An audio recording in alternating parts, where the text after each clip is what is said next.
الحمد لله نحمده ونستعينه ونستغفره من يهده الله فلا مضل له ومن يضلله فلا هادي له وأشهد أن لا إله إلا الله وحده لا شريك له وأشهد أن محمدا عبده ورسوله يا أيها الذين آمنوا اتقوا الله حق تقاته ولا تموتن إلا وأنتم مسلمون يا أيها الناس اتقوا ربكم الذي خلقكم من نفس واحدة وخلق منها زوجها وبث منهما رجالا كثيرا ونساء واتقوا الله الذي تساءلون به والأرحام إن الله كان عليكم رقيبا يا أيها الذين آمنوا اتقوا الله وقولوا قولا سديدا يصلح لكم أعمالكم ويغفر لكم ذنوبكم ومن يطع الله ورسوله فقد فاز فوزا عظيما أما بعد فإن خير الحديث كتاب الله وخير الهدي هدي محمد صلى الله عليه وسلم وشر الأمور محدثاتها وكل محدثة بدعة وكل بدعة ضلالة وكل ضلالة في النار. وقال تعالى: أعوذ بالله من الشيطان الرجيم وما نقاموا منهم إلا أن يؤمنون بالله العزيز الحميد.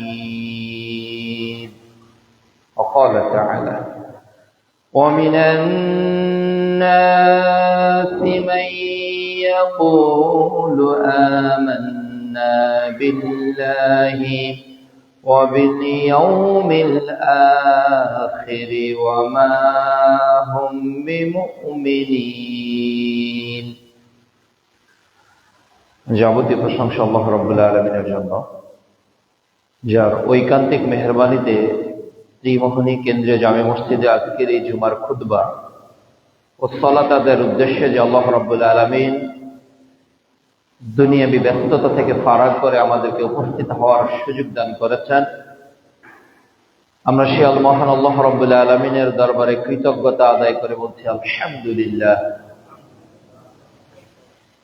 দরুদ ও সালাম বিশ্ব মানবতার মুক্তির দূত, মহাবিপ্লবের মহানায়ক, যার আদর্শকে বাস্তবায়ন করার লক্ষ্যে আমাদের সার্বিক প্রয়াস মুহাম্মদুর রাসূলুল্লাহ সাল্লাল্লাহু আলাইহি ওয়াসাল্লামের প্রতি যাবতীয় দরুদ ও সালাম।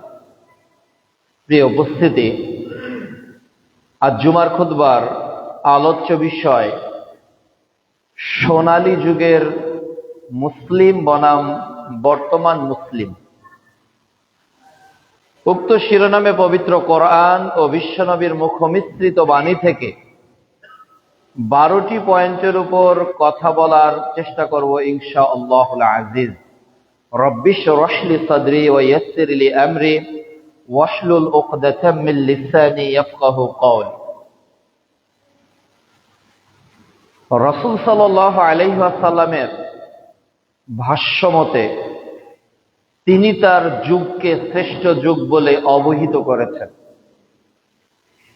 এবং দিন যত অতিবাহিত হবে মানুষের মধ্যে সোনালী যুগের আচরণ তত হ্রাস পাবে। দিন যত অতিবাহিত হবে মানুষ রাসূল সাল্লাল্লাহু আলাইহি ওয়াসাল্লামের নববী জীবন থেকে নিজেকে গুটিয়ে রাখবে, এ কথাই ঠিক। তবে সোনালী যুগের মুসলমানরা কেমন ছিল, আমাদের অবস্থানই বা কেমন, তাদের এই আলোচনাটুকু জানা এজন্য প্রয়োজন যাতে আমাদের চেতনা বোধের জাগরণ তৈরি হয়। আল্লাহ রাব্বুল আলামিন বলছেন সূরা জারিয়াত অধ্যায় 51 আয়াত 55, ওয়াযাক্কির ফাইন্নাদ যিকরা তানফাউল মুমিনিন। তুমি উপদেশ দাও, উপদেশ মুমিনের উপকার করে, এটা মুমিনদের জন্য কল্যাণকর। সোনালী যুগের মুসলমানদের আখলাক, চরিত্র, ঈমান, ত্যাগ, ধৈর্য, মানবিকতা, মহানুভবতা এগুলো যদি আবারও পৃথিবীতে এই মুসলিম সমাজে জাগরিত হয়, আবারও যদি সেই আমল আখলাকে মানুষ নিজেকে পরিবর্তন করতে পারে, দূর অতীতে যেভাবে গোটা পৃথিবীতে মুসলমান নেতৃত্ব দিয়েছে, একবিংশ শতাব্দীতেও এ বিশ্বের নেতৃত্ব আল্লাহ মুসলমানদেরকেই দান করবে। এটা আল্লাহর ওয়াদা, এটা আল্লাহর ওয়াদা মুমিন বান্দাদের নিকট তিনি ব্যক্ত করেছেন। গোটা পৃথিবীতে মুসলমানদের কাছে হারিয়ে গেছে অনেক কিছুই। গোটা পৃথিবীতে মুসলমানদের যে জাগরণ ছিল, গোটা পৃথিবীতে মুসলমানদের যে নেতৃত্ব ছিল, গোটা পৃথিবীতে মুসলমানদের যে মান শান মর্যাদা ছিল, আজকে বিশ্বে নিজেকে মুসলিম বলে রিপ্রেজেন্ট করতে অনেক মুসলমান স্বাচ্ছন্দ্য বোধ করে না। কেন? এ পৃথিবীর ইন্টারন্যাশনাল পলিটিক্স মুসলমানদেরকে টেররিস্টের তকমা লাগিয়েছে। এ বিশ্বে মুসলমানদেরকে তারা উগ্রবাদী হিসেবে উপস্থাপন করেছে। খোদ ব্রিটেন, আমেরিকা, ইউরোপ সহ গোটা বিশ্বের যারা ন্যাটো ক্ষমতার অধিকারী, তারা মুসলমানদেরকে মনে করে এরা একটা উচ্ছৃঙ্খল জাতি, এরা শুধু মানুষের রক্ত ঝরাতে জানে। এজন্য ভারত থেকে প্রথম যে হামলা পাকিস্তানে করা হয়েছে, ভারতের দৃষ্টিতে তারা জঙ্গিবাদের আস্তানাতেই হামলা দিয়েছে, এটা হলো তাদের ভিউ। আমেরিকা এভাবেই মানুষকে পানির মন্ত্র দিয়েছে, এভাবেই গোটা বিশ্ব মুসলমানদেরকে নিয়ে খেলছে। কেন উইগুর মুসলমান জিনজিয়াং প্রদেশে 10 লক্ষ মুসলমান বন্দী? এর উত্তর হবে মুসলমান চীনের জিনজিয়াং প্রদেশে বিশৃঙ্খলতা সৃষ্টি করেছে। যদি একই প্রশ্ন করা হয় মিয়ানমারে, রাখাইন রাজ্যে মায়ানমার মুসলমানদের কি অপরাধ, কেন 8 লক্ষ মুসলমান বছরের পর বছর বাংলাদেশে নিজের বসত ভাটিতে টিকতে পারতেছে না, কেন তাদের আজকে স্বাধীন নাগরিকের অধিকার নেই? সেখানেও বলা হবে যে মুসলমান দাঙ্গা হাঙ্গায় জড়িত। যদি ভারতের মাটিতেও একই প্রশ্ন করা হয়, তখন তারা বলবে যে মুসলমানরা হলো উগ্র, এরা আমাদের শিবলিঙ্গের জায়গায় এরা মসজিদ বানিয়েছে, এরা জ্ঞানপাপী মসজিদ আগে ছিল মন্দির, এটাকে মসজিদ বানিয়েছে। এইভাবে নানা তুকমা ইন্টারন্যাশনাল ভাবে, পলিটিক্যাল ভাবে তারা মুসলমানদের গায়ে লেপন করার চেষ্টা করছে। আর আমরা মুসলমান তাদেরকে নিয়ে আজকে মত্ত রয়েছে। আমরা মুসলমান তাদের কৃষ্টি, কালচার, সভ্যতা, আচার অনুষ্ঠানে আজকে নিজেরা বিভোর হয়ে নিজেদের সময় কাটাচ্ছে। এর কারণ হলো আমরা আমাদের দূর অতীতের সোনালী যুগের মুসলমানদের ইতিহাসকে ভুলতে বসেছি। সোনালী যুগে মুসলমানদের যে ইতিহাস ছিল, এটা হলো ইমানি চেতনার ইতিহাস। তাদের ইমানি চেতনা এত মজবুত ছিল, তাদের ইমানি চেতনা এত মজবুত ছিল যে তারা আল্লাহ রব্বুল আলামিনের যে কোনো প্রকার বিপদে, যে কোনো প্রকার পরীক্ষাতে, যে কোনো প্রকার ত্যাগ তিতিক্ষাতে তারা সর্বোচ্চ ধৈর্যের পরাকাষ্ঠ দেখিয়েছে। এমনকি সে যুগের মুমিনগণ নিজেকে মনে করত মুনাফিক। তাদের ঈমানী চেতনা কত বেশি ছিল! যারা মুমিন ছিল তারা নিজেকে মুনাফিক মনে করত। আবু বকর, হানজালা রাদিয়াল্লাহু তাআলা আনহু নিজেদেরকে মুনাফিক বলতেন। যে মানুষগুলো জিহাদের মাঠে অকাতরে জীবন বিলিয়ে দিয়েছেন, যে মানুষগুলো ছিল সোনালী যুগের শ্রেষ্ঠ মানুষ, এ মানুষগুলো ঈমানের কোন চূড়ায় বুঝতে পারলে নিজেকে নিজেই মুনাফিক মনে করে। আমরা কি নিজেকে মুনাফিক মনে করি না? আমরা তো মুনাফিক আর একজনকে বলি, ওই হলো পাক্কা মুনাফিক, কথা দিয়ে কথা রাখে না, অমুক দেয়নি তমুক দেয়নি। কিন্তু সাহাবাগণ এত ঈমানের বলে বলিয়ান থাকার পরেও তারা নিজেদেরকে মুনাফিক মনে করত। সহিহ মুসলিমে হাদিস এসেছে, আল্লাহ রাব্বুল আলামিনও বলছেন, সহিহ মুসলিমে এসেছে 2750 নম্বর হাদিস, আল্লাহ তাআলা বলছেন সূরা হামিম সিজদা অধ্যায় 41 আয়াত 30-এ, ইন্নাল্লাযীনা ক্বালু রাব্বুনাল্লাহ সুম্মা ইসতাকামু তাতানাজ্জালু মালায়েকা। আল্লাহ তাআলা বলছেন যে ঈমানদার মুমিন যারা ঘোষণা করেছে যে আমাদের প্রতিপালক আল্লাহ, সুম্মা ইসতাকামু, এর উপর তারা তাদের জীবনকে অবিচল রেখেছে। মার খেয়েছে, নির্যাতিত হয়েছে, কিন্তু তারা ঈমান থেকে কখনো দূরে হটে যায়নি। বাড়ি ছেড়েছে, ঘর ছেড়েছে, সংসার ছেড়েছে, পৃথিবীর মায়া ত্যাগ করে পরলোকের যাত্রী তারা হয়েছে, কিন্তু তারা তাদের ঈমানকে বিকিয়ে দেয়নি। কিন্তু আজ আমরা সেই ঈমানী চেতনা তাদের হারাতে বসেছি, যার কারণে আমরা বলি আমাদের সালাত নেই কিন্তু ঈমান আছে। আমি সালাত আদায় করি না কিন্তু আমার ঈমান তোমার চেয়েও খাঁটি আছে। এটা তাদেরই বলা শোভা পায় যারা বোঝে না আসলে ঈমানের হাকিকত, ঈমানের গুরুত্ব কি, ঈমানের মর্যাদা কি। এই উপস্থিতি এই ঈমানের শত পরীক্ষায় তারা অবিচল ছিল।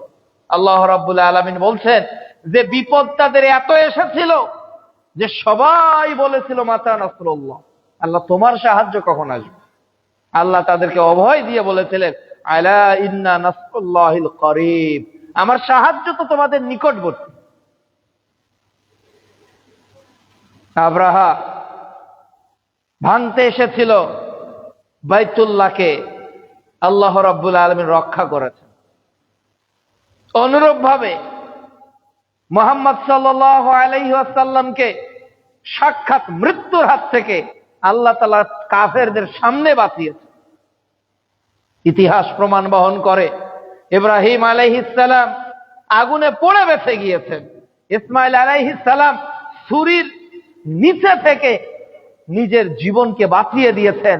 তো এই যে আল্লাহ তাআলা মুমিনদের ঈমানের পরীক্ষা তার পদে পদে নিয়েছেন, কিন্তু পূর্বের সোনালী যুগের মানুষগুলো ঈমানের পরীক্ষায় তারা বিজয় লাভ করেছিল।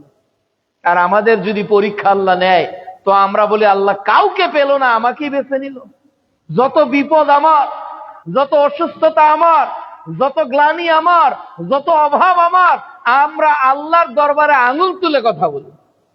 এটা সাহাবীরা, নবীগণ এটাকে মেনে নিয়েছিলেন।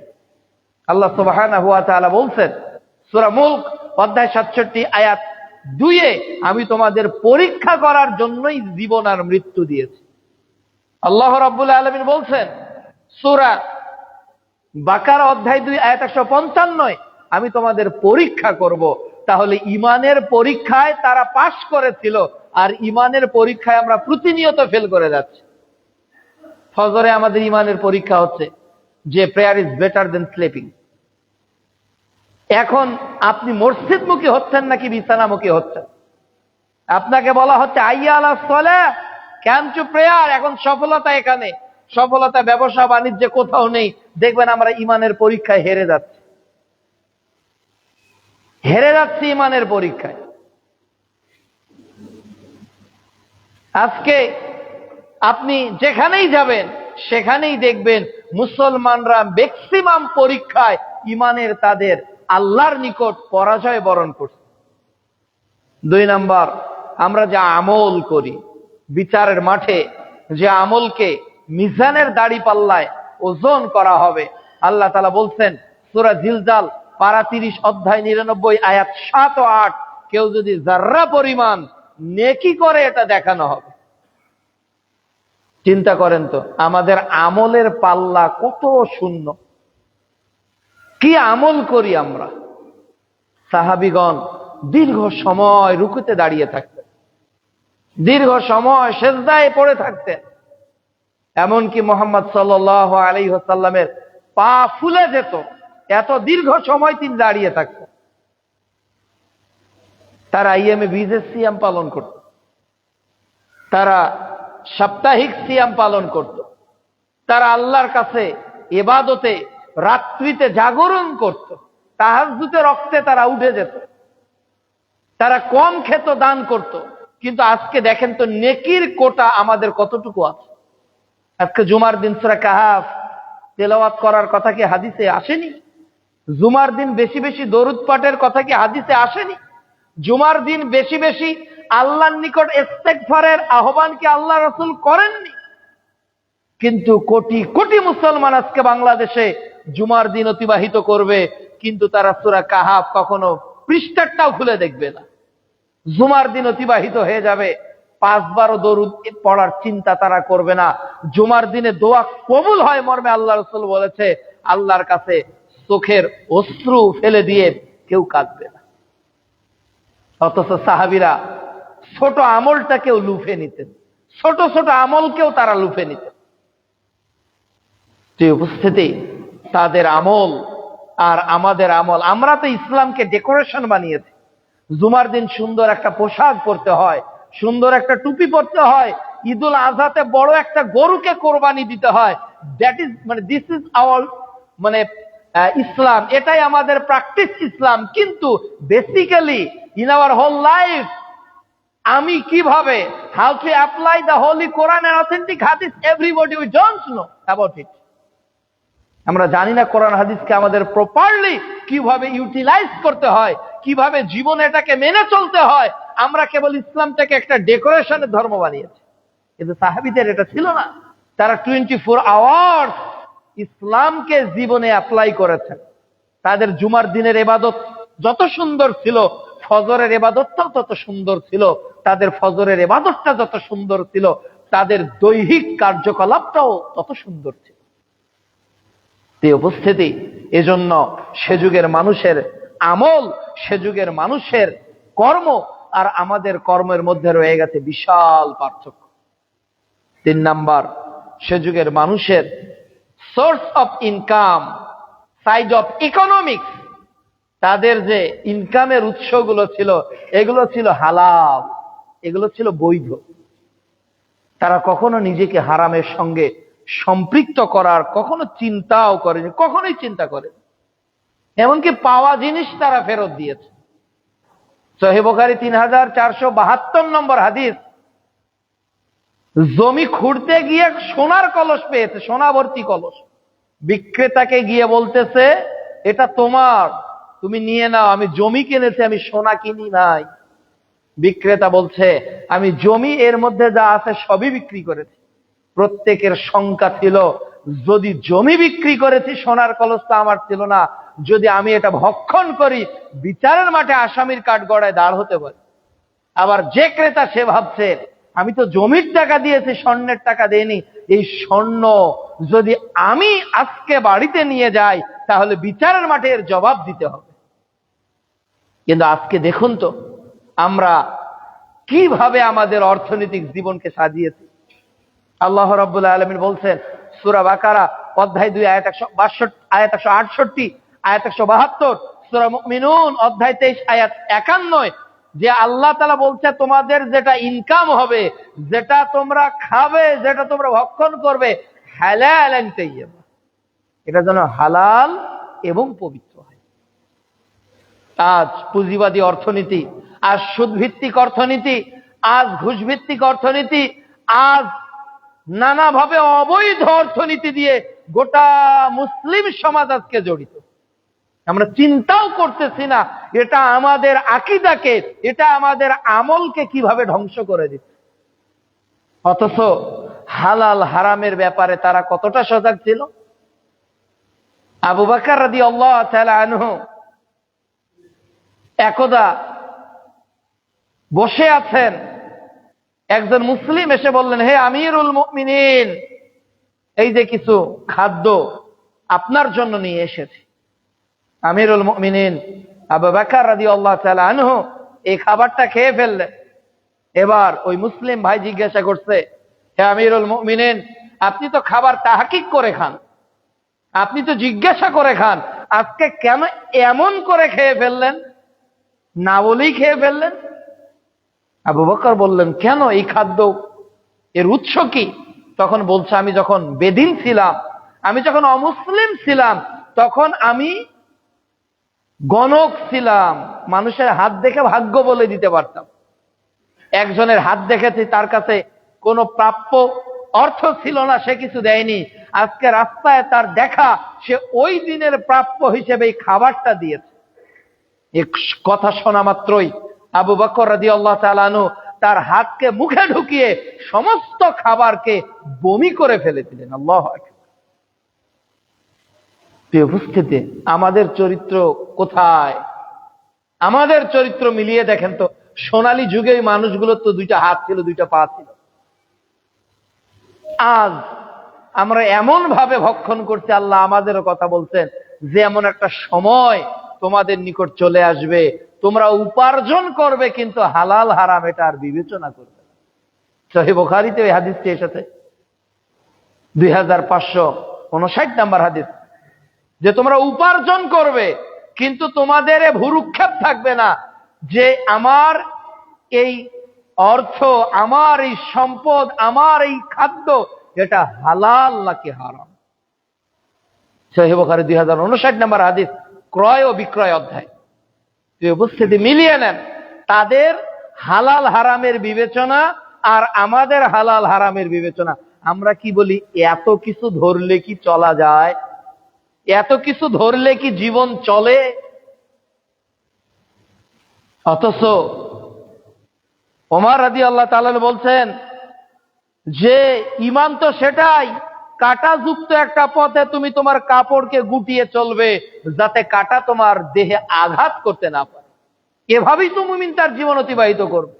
মুমিন এমন ভাবে খাদ্য ভক্ষণ করবে, মুমিন এমন ভাবে অর্থ উপার্জন করবে, মুমিন এমন ভাবে তার নিজের জীবনকে সাজাবে, সে জীবন চলে যাবে, একটা টাকা হারাম খাদ্য সে ভক্ষণ করবে না, তার জীবন চলে যাবে, সে প্রতারণা করে কখনো মানুষের অর্থ আত্মসাৎ করবে না।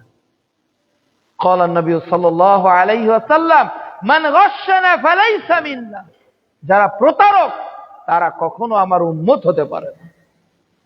অথচ আজকে আমাদের প্রতারণা নাই কোথায় বলেন? প্রতারণা নাই কোথায়?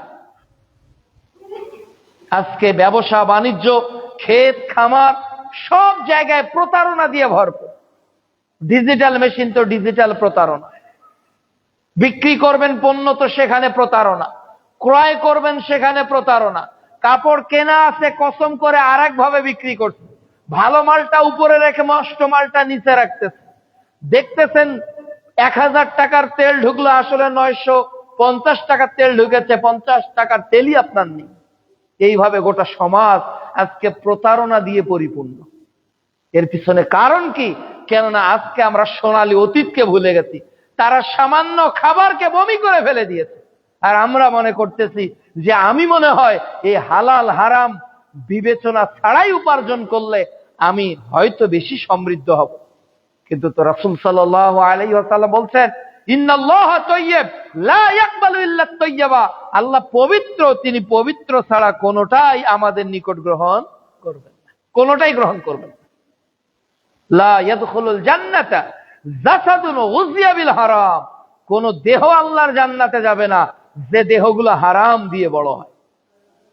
হয়তো আজকে আমি 3 বেলা গরুর গোশত খেয়ে বড় হচ্ছে, হয়তো আমি অর্গানিক ফুড খেয়ে আমার দেহকে সুন্দর করতেছে, হয়তো আমার বাসায় এসি আছে, হয়তো আমার প্লটের মালিক, আমি খুব ভালো লাইফ লিড করতেছি। কিন্তু জেনে রাখবেন, যদি স্টোমাক, আপনার কণ্ঠ, আপনার এই জিহ্বা হারাম কোন খাদ্যের স্বাদ গ্রহণ করে, এই জিহ্বা, এই অঙ্গ, এই দেহ আল্লাহর জান্নাতে যাবে না। 1450 বছর আগে এ বিল হাইকোর্ট থেকে পাশ হয়েছে। আপনি চাইলেও পাবেন না। ওই দিন ক্ষমতা চলবে না, ওই দিন দাপট টিকবে না। ওই দিন সমস্ত অর্থ দিয়ে জান্নাতের জন্য নিজেকে যদি উপস্থাপন করেন, সব অর্থ যদি বিনিয়োগ করে জাহান্নাম থেকে বাঁচতে চান, ওই দিন কোনো ক্রয় বিক্রয় করা হবে না। যে উপস্থিতি, এজন্য তো মুহাম্মদ সাল্লাল্লাহু আলাইহি ওয়াসাল্লাম বলেছেন যে বড় লোকদের 500 বছর আগে আল্লাহ গরিবদেরকে জান্নাতে দিয়ে দিবে। কেন দিবে? তাদের হালাল উপার্জন, তাদের জবাবদিহিতাও কম। রাসূল সাল্লাল্লাহু আলাইহি ওয়াসাল্লাম বলছেন, লা তাযালু কদাম ইবনে আদম ইয়াউমাল কিয়ামা মিন ইনদি রাব্বি হাত্তা ইসআলু আন খামস। 5টা প্রশ্ন করা হবে, এর একটা প্রশ্ন করা হলো ওয়া মালি মিন আইনা ইকতাসাবাহু ওয়া ফিমা আনফাকাহু। সম্পদ কিভাবে উপার্জন করেছো আর এটা কোন পথে ব্যয় করেছো। তাহলে তাদের জীবন আমাদের জীবনের কত পার্থক্য। এরপর 5 নাম্বার দেখুন, তাদের দুনিয়া আর আমাদের দুনিয়া। তারাও দুনিয়াতে ছিল, তাই না? 50 বছর, কেউ 60 বছর, কেউ 70 বছর। তাদের স্ত্রী ছিল না, তাদের সন্তান ছিল না, তাদের শ্বশুর শাশুড়ি, বাবা মা, আত্মীয় স্বজন সবাই তো ছিল। কিন্তু তারা দুনিয়ার জীবনকে কিভাবে কাটিয়ে দিয়েছে। একবারও দেখেছেন সাহাবীদের জীবন কেমন ছিল? একবারও দেখেছেন প্রিয় নবীর জীবন কেমন ছিল? একবারও দেখেছেন তাবেঈনরা কিভাবে জীবন কাটিয়েছে? তারা কিভাবে জীবন কাটিয়েছিল? রাসূলুল্লাহ সাল্লাল্লাহু আলাইহি ওয়াসাল্লাম বলছেন, কুন ফিদ দুনিয়া কাআন্নাহু গরীব আও আবিরুস সাবিল। সহিহ বুখারী 6416 নম্বর হাদিস। আল্লাহ রাসূল বলছে, দুনিয়াতে বসবাস করো, কুন ফিদ দুনিয়া কাআন্নাহু গরীব আও আবিরুস সাবিল, যেন তুমি গরীব, অপরিচিত, পথিক, মুসাফির, এমন ভাবে দুনিয়ার জীবন কাটিয়ে দাও।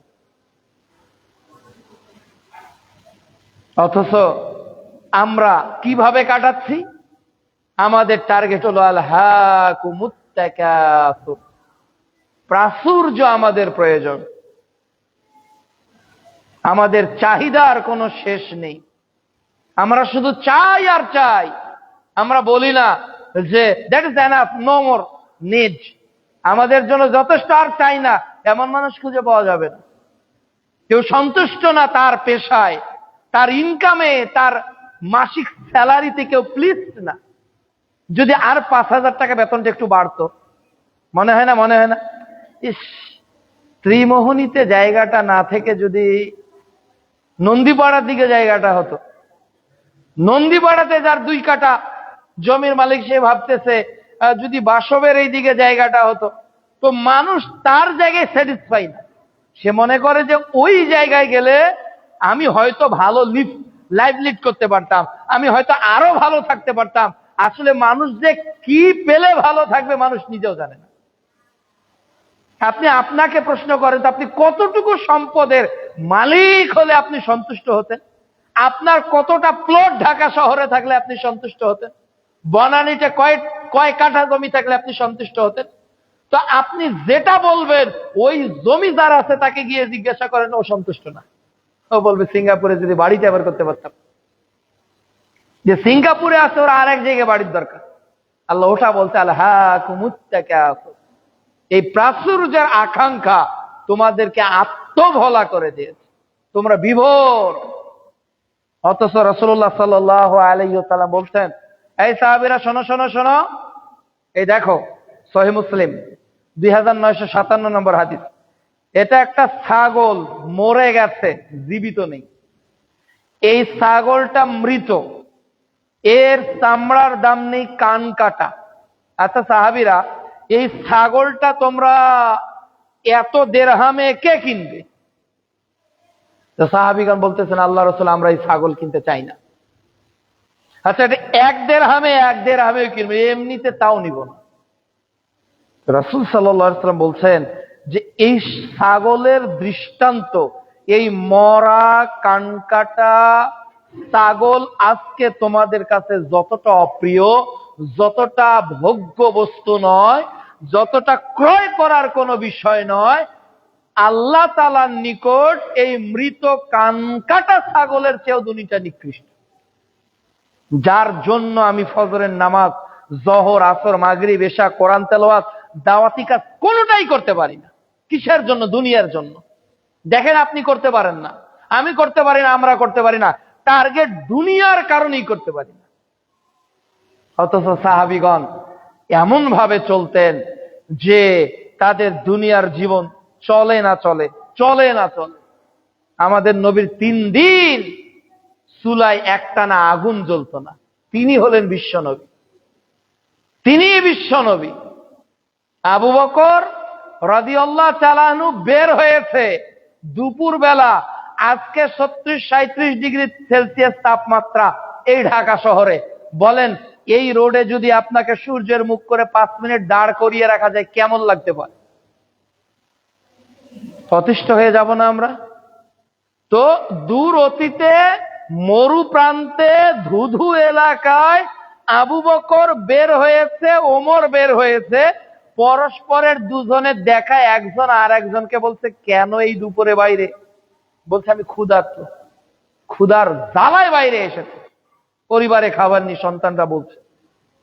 তা আবু বকর বলছে, তুমি যে জন্য এসেছো আমি ওই জন্য এসেছি। একটু পর আল্লাহ রসুলের দেখা। রাসূল সাল্লাল্লাহু আলাইহি ওয়াসাল্লাম বলছেন, কি ব্যাপার আবু বকর আমার, তোমরা বাইরে কেন এই দুপুরে? বলতেছে, আল্লাহ রসুল, আমরা ক্ষুধার্ত।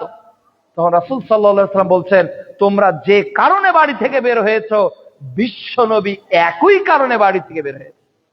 এ হলো বিশ্বনবীর জীবন। কোথায় ফ্রিজ পাবেন, কোথায় নরমাল, কোথায় ডিপ, কোথায় এসি, কোথায় গিজার, কোথায় কি? তার জীবন ছিল এভাবে কেটে গেছে। আর আমরা মনে করি বাড়িতে ফ্রিজ নেই মানে আধুনিক নয়, বাড়িতে এটা আসবাব নেই মানে আধুনিক নয়। তাহলে আপনি কি জুহুদ বুঝলেন? যে উপস্থিতি সোনালী যুগের মুসলমান আর আমাদের মুসলমানদের মধ্যে পার্থক্য মূলত এখানেই। তারা দুনিয়াকে ঘৃণা করত, অপছন্দ করত, আর আমরা দুনিয়াকে ভালোবাসি সবচেয়ে বেশি। এরপর 6 নাম্বার, তাদের নিকট মৃত্যুটা ছিল আশা, জান্নাতে যাওয়ার পথ। আর আমরা মৃত্যুকে সবচেয়ে বেশি ভয় করি, সবচেয়ে বেশি ভয় করি। আর সাহাবীগণ মৃত্যুকে মনে করতেন এটা একটা আনন্দ। খেজুর ছুঁড়ে ফেলে দিয়ে জিহাদের মাঠে চলে যাচ্ছে, বাসর রাতে স্ত্রীকে ফেলে দিয়ে যুদ্ধের মাঠে চলে যাচ্ছে। জান্নাতের কি আগ্রহ! একজন ব্যক্তি ল্যাংড়া, হাঁটতে পারে না, তার ছেলেরা যুদ্ধে গেছে, বলতেছে, আল্লাহ রসুল আমিও যুদ্ধ করব। এ হলো তাদের জান্নাতের আকাঙ্ক্ষা, এ হলো মৃত্যুর প্রতি তাদের ভয়হীনতা। আর আমাদের সামান্য একটা যদি আঙ্গুলে ফোড়া হয়, যদি ডাক্তার বলে যে কালকেই মেডিকেলে এটা আপনার আলট্রাসোনোগ্রাম বা আপনার ডায়াগনোসিস সেন্টারে গিয়ে পরীক্ষা করতে হবে, এটা করতে হবে, সেটা করতে হবে, এক রাতে 50,000 টাকা খরচ করতে রাজি আছি। যদি ক্যান্সার হয় কত ভালো। কিন্তু চিন্তা করি না যে আমি পাপ করার জন্য আল্লাহ আমাকে কি শাস্তি দিবে মরার পর। এই উপস্থিতি, এজন্য তারা ছিল পরকালমুখী আর আমরা হলাম দুনিয়ামুখী। তারা মৃত্যুকে গ্রহণ করত, বরণ করত, আর আমরা মৃত্যু থেকে বাঁচার জন্য চেষ্টা করতেছি। 7 নাম্বার, তারা প্রতিনিয়ত তাদের জীবন ছিল তওবা দিয়ে পরিপূর্ণ।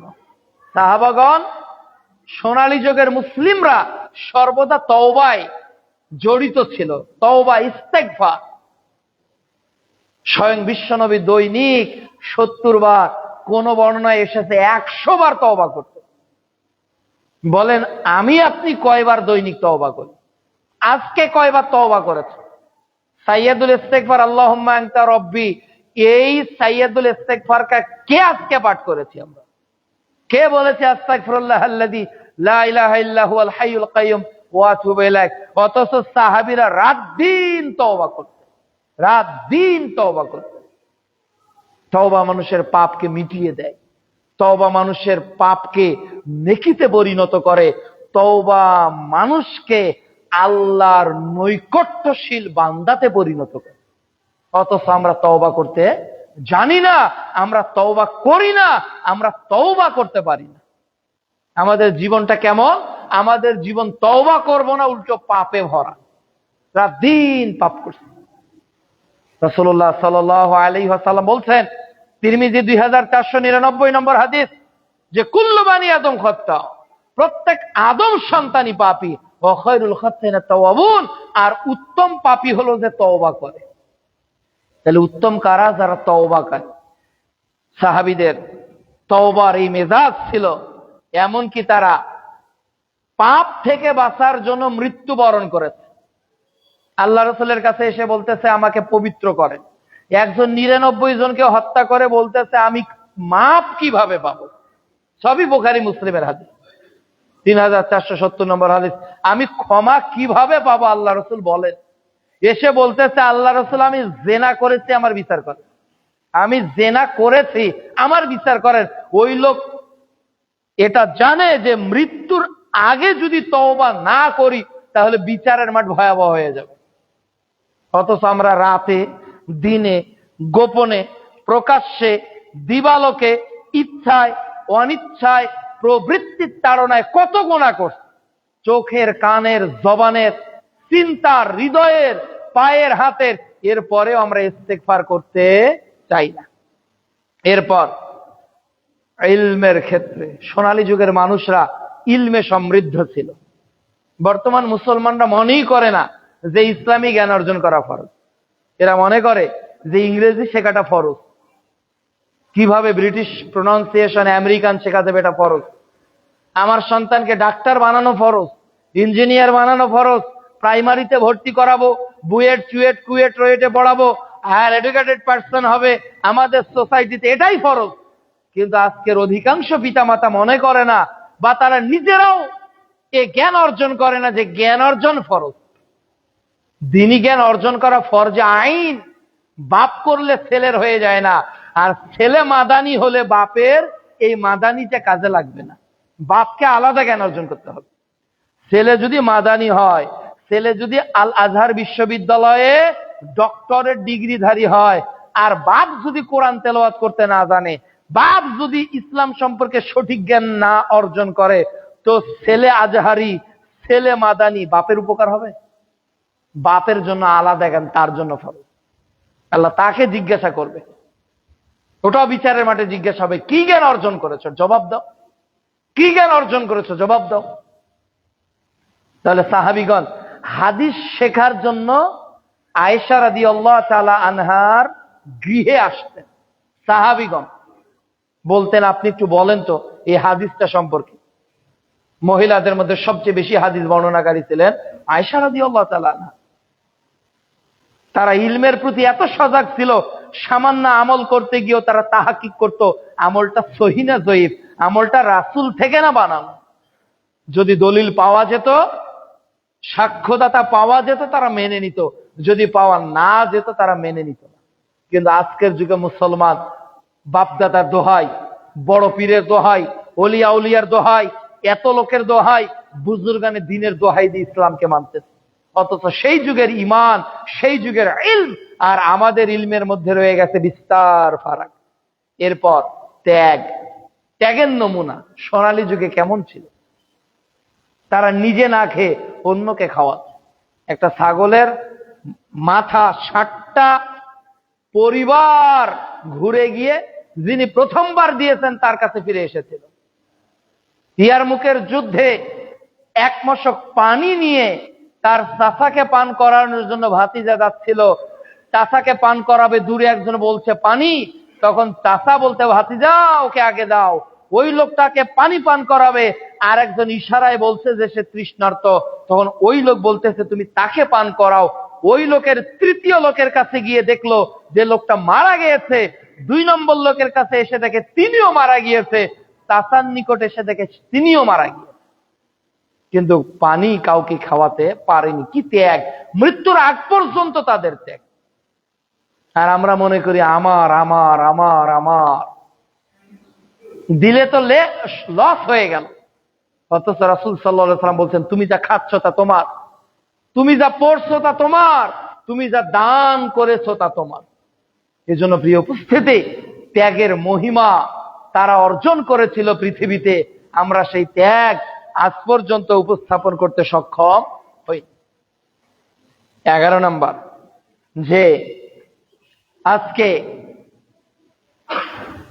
আমরা ইহুদি নাসরাদের অনুসরণকারী হয়ে গেছে, অথচ রাসূল সাল্লাল্লাহু আলাইহি ওয়াসাল্লাম এর সোনালী যুগের মুসলমানরা ইহুদিদের কোন নীতির অবস্থানের পক্ষে কথা বলেনি, বরং বিরোধিতা করেছে। এই গোপ খাটো করো, দাড়ি ছেড়ে দাও, এর আগের কথা হলো তোমরা ইহুদিদের বিরোধিতা করো। তার আগে আল্লাহ রাসূল বলেছে, সহিহ বুখারী কিতাবুল লেবাস 87তম পর্ব হাদিস নাম্বার 5892। আবার যেখানে বলা হয়েছে যে তোমরা যদি তাদের অনুসরণ করো তাদের বলে গণ্য হবে, আবু দাউদ 4031 নম্বর হাদিস। এইভাবে আল্লাহ তাআলা এবং রাসূল সাল্লাল্লাহু আলাইহি ওয়াসাল্লাম সাহাবীদের এবং পরবর্তী সাহাবীরা, তাবেঈদের, তাবেঈরা, তাবিদের যুগে যুগে ইহুদি খ্রিস্টানদের এই চাটুকারিতা, এই ধ্বংসাত্মযোগ্য পরিণতি সম্পর্কে আমাদেরকে সতর্ক করেছে। অথচ বর্তমান যুগের মুসলমান তাদের অনুসারী, তাই না? আমরা ইসরায়েলের বিপক্ষে আছি, কিন্তু ইসরায়েলের সমর্থন যারা দেয় ওই ব্রাজিল, ওই আর্জেন্টিনার মেসির পক্ষেও আবার আমরা আছি। আমরা কতটা মুনাফিক! আমরা ইসরায়েলকে ঘৃণা করি, কিন্তু ইসরায়েল মেসির টাকায় চলছে, এটা ধরতে হবে। ইসরায়েল ইকুয়াল মেসি, ওই মেসির গেঞ্জি আমার গায়ে। আবার আমি ইসরায়েলের বিপক্ষে কথা বলছি, তাহলে একে আমার ভালোবাসার প্রমাণ? ইহুদি খ্রিস্টানদের যাবতীয় নীতির সঙ্গে বয়কট ঘোষণা করতে হবে, যাবতীয় নীতি। আল্লাহ তাআলা প্রতিদিন 17 বার আপনাকে পাঠদান দিচ্ছে। প্রতিদিন আল্লাহ 17 বার আপনাকে বলছে, এই আব্দুর রহমান, এই জ্ঞান অর্জন করে মসজিদের বাইরে দাও। এই আব্দুর রহমান, এই জ্ঞান অর্জন করে মসজিদের বাইরে দাও। দৈনিক 17 বার আপনাকে আল্লাহ একটা কথা বলার জন্য 5 বার মসজিদে নিয়ে আসে। দৈনিক 17 বার একটা কথা বলার জন্য আল্লাহ মসজিদে একজন মুসলমানকে কয়বার নিয়ে আসে? 5 বার। একটা কথা দৈনিক যাতে 17 বার বলেন, ওটা একবার বললেই তো হতো, 5 বার মসজিদে নিয়ে আসে। ফজরে নিয়ে এসে বলে গায়রিল মাগদুবি আলাইহিম ওয়ালাদ-দাল্লিন, জোহরে এসেও বলি গায়রিল মাগদুবি আলাইহিম ওয়ালাদ-দাল্লিন, আসরে এসে বলি গায়রিল মাগদুবি আলাইহিম ওয়ালাদ-দাল্লিন, মাগরিবে এসে বলি গায়রিল মাগদুবি আলাইহিম ওয়ালাদ-দাল্লিন, এশায় এসেও বলি গায়রিল মাগদুবি আলাইহিম ওয়ালাদ-দাল্লিন। তাহলে মুসলমানদের শুরু হয় সালাত ফজর গায়রিল মাগদুব। মুসলমান রাতে ঘুমাতে যায় তখনও এশার সালাতে পড়ে গায়রিল মাগদুবি আলাইহিম ওয়ালাদ-দাল্লিন।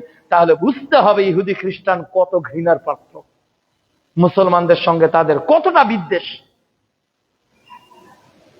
এজন্য আল্লাহ রাব্বুল আলামিন বলছেন, শোনো, ইহুদিরা কখনো তোমাদেরকে মেনে নিবে না যতক্ষণ তোমরা তাদের অনুকরণ না করো। কাজে প্রিয় উপস্থিতি, আমাদেরকে আপোষহীন থাকতে হবে আমাদের সোনালী যুগের মুসলমানের মতো। পরবর্তীতে 12 নম্বর এবং সর্বশেষ হলো আমাদের ন্যায়ের আদেশ এবং অন্যায়ের নিষেধ। সোনালী যুগে অন্যায় হলেই তারা বাধা দিত, অন্যায় হলেই তারা বাধা দিত, হয় হাতে, না হলে জবানে, না হলে পরিবর্তন করে। আর আমাদের আজকে গান বাজনা, অশ্লীলতা, বিয়ে বাড়িতে, এরপর আকিকাতে, যে কোনো অনুষ্ঠানে চলছে, না সমাজ নেতা, না ইমাম, না মুয়াজ্জিন, না কমিটি, না এলাকার মেম্বার, না চেয়ারম্যান, কেউ বাধা দিচ্ছে না। যার কারণে গোটা পৃথিবী আজকে অন্যায় বর্বরতায় জড়িত হয়ে গেছে। গোটা পৃথিবীতে আজকে চলছে উচ্ছৃঙ্খলতা, গোটা পৃথিবীতে আজকে চলছে ইহুদি নাসরাদের জয় জয়কার কারবার। ওরা নানাভাবে মুসলমানদেরকে নির্যাতন করার চেষ্টা করতেছে। বিগত 23 সাল থেকে 25 সালে এই প্রায় 2.5 বছরে প্রায় 54,000+ মানুষকে ওরা এক গাজাতেই হত্যা করেছে। ওরা হত্যা করেছে আফগানিস্তানে, ওরা হত্যা করেছে সিরিয়াতে, ওরা হত্যা করেছে কাশ্মীরে, ওরা হত্যা করেছে উইগুরতে, ওরা গোটা বিশ্ব মুসলমানদেরকে মারছে। অস্ত্র দিচ্ছে আমেরিকা, বুদ্ধি দিচ্ছে ব্রিটেন, অস্ত্র দিচ্ছে এইরকম ইউরোপের দেশগুলো।